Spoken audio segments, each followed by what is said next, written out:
Hello and good morning. I'm Bart Polson, and this is the Data is for Doing live office hours. And I'm coming to you from Salt Lake City, Utah, in the western United States, where it is currently 10 a.m. in the morning, and it's a lovely cloudy day, and I was able to ride my bicycle here. And I want to invite you, if you're out there, to do one small thing for me, and that is to, well, in a comment, say hello, tell me where you are somewhere in the world. It's nice to know. And I also want to let you know that this session is being recorded and it'll be available immediately afterward on LinkedIn, on YouTube, and on Facebook. And it'll be available there in the future. But if you've got a moment, please log in, say hello, tell me where you are. I'd love to know. But what I am here to do today is mostly to tell you about a project I've been working on more often than not over the past 2 months, and it's what I'm calling data poetics. And I need to start by saying that I am not a poet and I am not an English major. My degrees are in psychology. I'm a research psychologist. Social psychology is my PhD. And what I teach is statistics in the behavioral science, well, now the psychology and counseling department at my university. And for LinkedIn Learning, I've made dozens of courses on statistics and data science and business-driven thinking in applied settings. And on the other hand, I'm deeply connected to the arts. It's still something that's very important to me. For most of my life, from the time I was a little kid until I was about 23, I was going to be a designer. I was taking drawing classes. I was taking color theory classes. I was working at the creative life. And then I realized after doing an informal internship at General Motors that just wasn't going to work. It's not what I wanted. And I was looking around for something new, and I switched over to psychology. At first with the intention of being a clinical psychologist, but that very quickly morphed into being a research psychologist. And I've been doing that for, I've been faculty for nearly 30 years. And I have, however, been connected with the arts, both personally and indirectly. For instance, my wife, Jackie, is a modern dance choreographer. And she and I have actually collaborated on several projects where, for instance, I took some of the skills I learned for data visualization and we applied them to both recorded and live modern dance performances. Did a great piece with a local professional company called Repertory Dance Theater several years ago. We spent 2 years at my university working on a series of projects that we called Hello World. And that's been fabulous. Although I love poetry. I'm a longtime subscriber to the poetry magazine that's been in publication for about 100 years. And on my bookshelves, I probably have as many poetry books as I have psychology books. So I'm an enthusiastic amateur when it comes to poetry. And my point about data poetics is not to teach you the mechanics of poetry, but to find a way to make your data work, because I am still focused on data work and technical work and professional work, a way of making that work richer and really more useful. And the reason I say that is because I have one really firm belief, and that is that data and data analysis, data science, business intelligence, I just call it data work generally. It's a human enterprise. Data is not something that exists unless a human decides to make it exist. That is, things have their length and they have their density and there are things that can be counted, but the measurements and the counts and the assessments don't exist unless and until a person decides to make them exist, that they decide to go out and gather that data, they decide on a way to get information and bring it in that they can work with. And that is the origin of it. It's a human enterprise. And moreover, not only is data gathered by humans, it's to generally fulfill human purposes. Humans decide what's important. And even though they may assign most of this to machines, we're going to have the machines that are going to do a passive data gathering, sensor data, or log files, and you can get enormous amounts of data, but it still is designed to serve some end, some goal that's important to humans, to people. Also, data does not carry with itself any inherent meaning. I know there are times when the numbers appear to speak for themselves. They appear to say something really important. I can tell you, for instance, that I'm here in the state of Utah. And when I teach my statistics class in person on the first day, one of the things I do is I ask my students whether they are from Utah or from somewhere else. And I ask for the number of children in their family of origin. So them and whoever, any siblings they have. And we just do a little stem and leaf plot, chart it down, back to back. And what we find invariably is that on average, the families from Utah are larger than families from elsewhere. Now, we put the data together and the data is very easy and it's pretty obvious. Yeah, there's a difference here. But the real question is, why is there a difference? What does it mean? And what do we do about it? And those, it turns out, are the really big questions when it comes to data work. Why is it there? What does it mean? And what do we do about it? And those are questions that are never answered directly by the data. Those require thinking about humans and the way they interpret the world around them and the way that they act on the world around them.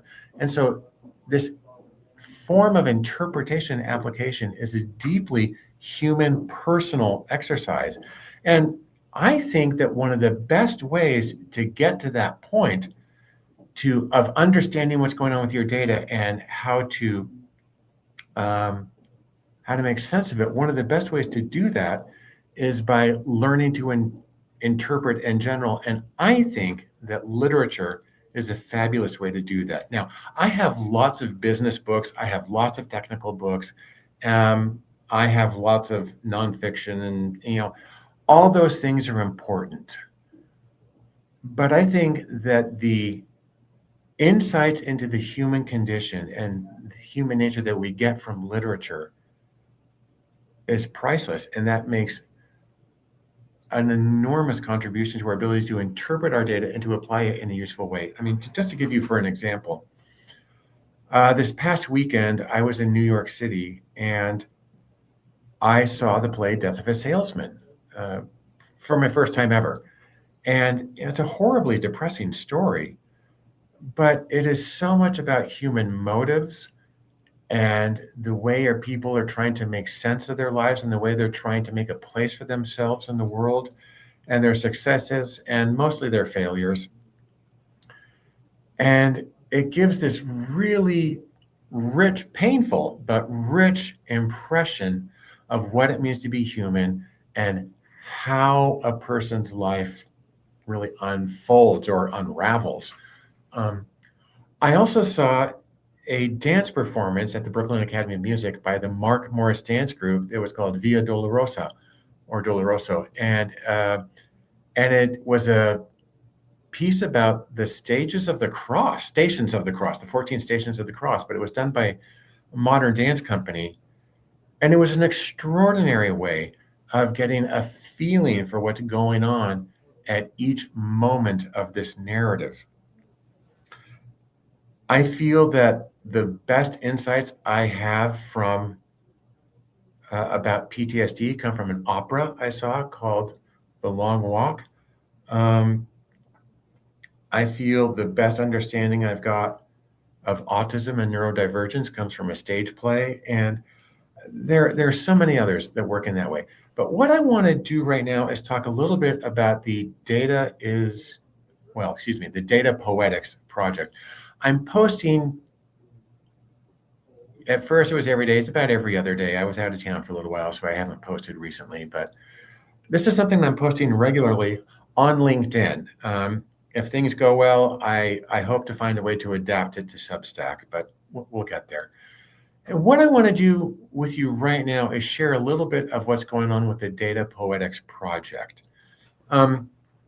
You can see all of the entries on LinkedIn again, and there are links there to see them either individually, or you can download the collected. Well, I'm still doing them one at a time, but let me show you what I have here. If you were to go to LinkedIn, you could see this. This is one of my early posts on Data Poetics, and they follow a very consistent format. They're square, they're PDFs. I create them in Google Slides. And I begin with the poem. By the way, to make it clear, none of these are my poems. They are poems by actual published poets with my commentary. And so this is one called Conversation by Dan Pagas or Pagas. He's Israeli. And it's a very short one, so I can read the whole thing for you. He says, 4 talked about the pine tree. 1 defined it by genus, species, and variety. 1 assessed its disadvantages for the lumber industry. 1 quoted poems about pine trees in many languages. 1 took root, stretched out branches, and rustled. That's the end of the poem. Now, as a data analyst, I think we would identify primarily with the first 2. We're going to put down its genus, species, variety. We're going to put that in a data set, a little spreadsheet. And that's something we can work with, get other pine trees and get comparative data. That can be very useful. The second one, assessing its disadvantages for the lumber industry. Well, in terms of actionable insights for a client with a specific question, that's not a bad way to go. But there's much more than that. There's quoting poems about the pine tree, but then there's this embodying the pine tree, taking root, stretching out branches, and rustling. So you're not just talking about the pine tree, you are representing, you are living, you are being the pine tree. And it's a whole different level of understanding. And my belief is that level of understanding, of actually being able to embody personally the thing that you're talking about, will make our data work so much richer. And by the way, on each of these, after I give the poem, I give a possible application to data work.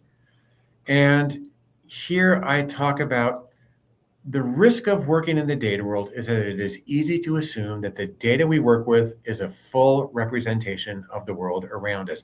But there's so much more than that. And that in the last paragraph, this poem puts lived experience in the forefront. And that's something that we need to remember as we interpret our data. And don't forget, all of our data analyses are going to have an impact on somebody's life. It might be just directly the person who requested the study, the stakeholder or the client, but a lot of times it affects what happens with other people. And it's important to remember those people's humanity and to respect their dignity and their individuality. And attempting to embody things is a great way to do that. I also have a little bit of information about the poet and some links to the poem and the images that I use. Now, let's look at another one. This is excerpts from a well-known poem. It's actually book length, called Spoon River Anthology by Edgar Lee Masters. And it's about 200 poems. And I'm just going to give 2 of them. One is about the fictional character Seth Compton, who built a circulating library, and people are, as soon as he dies, they get rid of it because they say, at the bottom here says, you often ask, what is the use of knowing the evil in the world?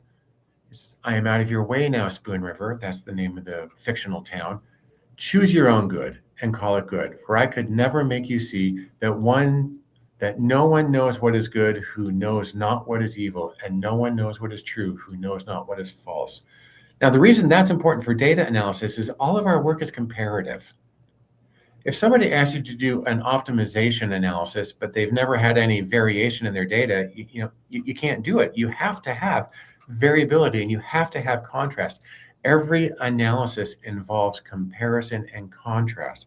And so it's important to know both sides in order to make an informed analysis. Similarly, there's another poem in there about Mrs. Kessler, who is who washes clothes. And I want to, at this part in the middle here, it says, and I supported the family by washing, learning the secrets of all the people from their curtains, counterpanes, shirts, and skirts. In the data world, we sometimes talk about how we can get useful data from a lot of very unlikely sources. Metadata on cell phones is, at first glance, it seems to tell you nothing where they were in terms of longitude and latitude and the time they made a phone call and what number they called and what time of day. It doesn't seem like much, but it actually is incredibly rich data that's used for developing entire social networks, and it's often used in forensic settings. And it's the way that in the data world, we can get some great insights from indirect sources. And then I give that same idea, the application here. And it reminds us that there's so much more out there, even in the small things around us. There's a saying that comes from the humanities that everything signifies. Everything tells you something. Now, it may not be exactly the kind of thing that you were looking for in the first place, but it does tell you something. It's out there. And the question is, how well can you listen to the message and see what there is? Here's another short poem. It's by Ernesto Cardenal. Someone told me you were in love, and it was written in Spanish, so it's been translated. And it's a short one. Someone told me you were in love with another man. And so I went to my room and wrote that article against the government, for which they then put me into jail. And that's the end of the poem. The reason I think this poem is important, my possible application to data work, is because of the question about attribution. If you work in social media marketing, or if you work in e-commerce and you're trying to get a new subscriber, a new sale, a new connection with a potential client, one of the big questions is what led to the sale? Was it because they saw this ad campaign on this social media platform? Is it because they got this offer when they visited this website? Is it because they got this email? And trying to figure out what part of your interaction ended up producing the effect, that's called attribution. You're attributing the outcome to a particular cause. And attribution is really hard. A lot of times it feels like, unless you have an enormous data set, and some e-commerce sites do, but unless you have an enormous data set, it feels like a lot of guesswork. I'm in psychology. We have a different version of attribution, but it's related. But the reason that this poem matters, let me go back to it for just a moment, is because he wrote an article against the government and they put him into jail. And the question is, why did he write this article? Well, it's because he was upset about something that the government did, and that's also why they put him in jail. But you can back up one more. Why was he concerned? I mean, Ernesto Cardenal was a Catholic priest. He was deeply politically involved. He was deeply committed to social justice of many kinds. But this one also says, and the proximate cause here is that this person was heartbroken, that the person that they loved had gone to another, they were heartbroken. And so they did this thing, kind of an act of desperation, where throwing themselves into another thing and maybe even going to jail was a relief from the heartbreak that they feel. And so when we are trying to interpret our data, when we're trying to figure out why somebody did something, it can be that the causes that we really need are something a little step further back, like this. Why was this person motivated to write the article in the first place? Yes, they were concerned about social justice. They were concerned about what they saw as injustice around them. But the most immediate reason why now was because their heart was broken. And so there's Ernesto with his revolutionary beret on. He's from Nicaragua. And here's another one by Billy Collins. It's called Introduction to Poetry. And Billy Collins was the Poet Laureate of the United States a few years ago. We get a new one every year. And this one's a little bit longer, but I think it's worth reading and thinking about how it applies to your data analysis, okay? So he's talking about his students. He says, I asked them to take a poem and hold it up to the light like a color slide or press an ear against its hive. I say, drop a mouse into a poem and watch him probe his way out, or walk inside the poem's room and feel the walls for a light switch. I want them to water ski across the surface of a poem, waving at the author's name on the shore. But all they want to do is tie the poem to a chair with rope and torture a confession out of it. They begin beating it with a hose to find out what it really means. So that is the tragedy of data work here. What Billy Collins is lamenting is that his poems say, like, okay, the poem is just a puzzle. It's a hidden meaning, and we just need to solve the puzzle and get the meaning, and then QED, we know what it's about, and we are done. And he's saying there's so much more to it than that. He says it's an experience, and it can be experienced in so many different ways. And the idea here with our data sets is no data set is final. No answer is ever final. No insight is ever final. Now, it's true, your client's going to have a deadline and they're going to need to act on it, and you need to meet that deadline. You need to give them something to do. That's an important professional responsibility. But a data set can tell you so much more. Let's go back to my example of finding out that in my students on the first day of class, the families from Utah were generally larger, 5 or 6 kids than the families from outside of Utah. And even they were 3 or 4 kids. When you consider that the average family in the US is supposed to be something like 2 kids, 2.5, all of the families were bigger. And so why were there so many more kids here?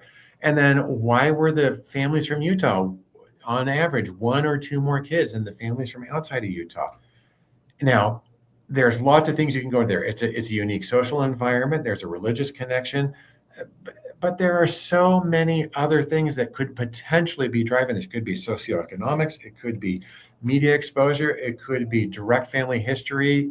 A lot of families in Utah are related to each other, at least distantly. There are a lot of things that can go into it, and no one of them is the answer. They are all different ways of looking at the same thing. In fact, here's Billy Collins. That gets us to one more poem I want to take a quick look at, and I'm not going to read the whole thing. But this is a poem by Wallace Stevens, and I think it's from the 50s, and it's called 13 Ways of Looking at a Blackbird, and it's a well-known poem. And it is 13 very short poems. 1, among 20 snowy mountains, the only moving thing was the eye of the blackbird. 2, I was of 3 minds, like a mind in which there are 3 blackbirds. And it continues with short poems like this.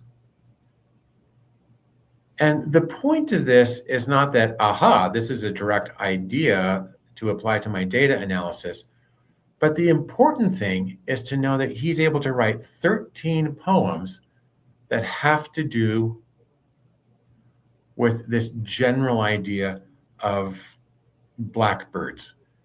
And my possible application to data work is this. Actually, I go first to visual work.